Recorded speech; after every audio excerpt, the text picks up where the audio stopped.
Ang intense ng mga kaganapan ngayon sa abot kamay na pangarap sapagkat malalaman na ni Doc Robert ang sikreto nila Moira at Doc Carlos. Dito nga ay matutuklasan na ni Giselle ang sabwate nila Doc Carlos at Moira, kaya naman ay agad niya itong ipapaalam sa kapatid niyang si Doc Robert na sobra namang ikakagulat nito. Samantala ay magtatagumpay nga ang pagsusumbong ni Michael kay Doc Carlos tungkol sa pangko-comfort na ginawa ni Lynette kay Doc Robert. Kaya naman ay magagalit si Doc Carlos at agad nga nitong kakausapin si Lynette at sasabihin niya nga dito na hindi naman daw niya kailangan pumunta araw-araw sa prayer vigil dahil sa hindi naman daw siya nito kadugo. Dagdag pa nga ni Doc Carlos na mas maiintindihan pa nga daw niya kung si Annalyn ang palaging pupunta doon dahil sa kadugo naman daw niya si Don Pepe. Wala namang magagawa si Lynette kundi ang sumunod na lamang sa mga gusto ni Doc Carlos para hindi na lamang sila mag-away na dalawa.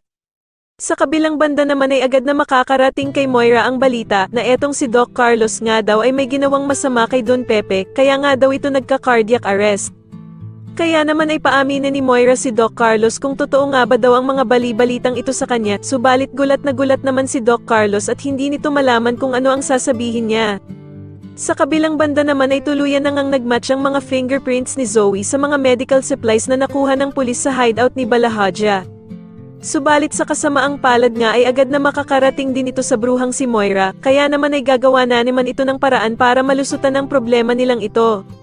Sa tingin niyo makagawa pa kaya ng paraan si Moira para mapagtakpan ang ginawa ni Zoe sa kanyang lolo Pepe? Mas lalo na nga talagang nagiging exciting ang mga susunod na kaganapan, kaya naman ay mas lalo pa nating abangan ang mas lalong gumigandang abot kamay na pangarap. Maraming salamat po sa inyong panonood at sana po ay masubscribe niyo ako. Maraming salamat po.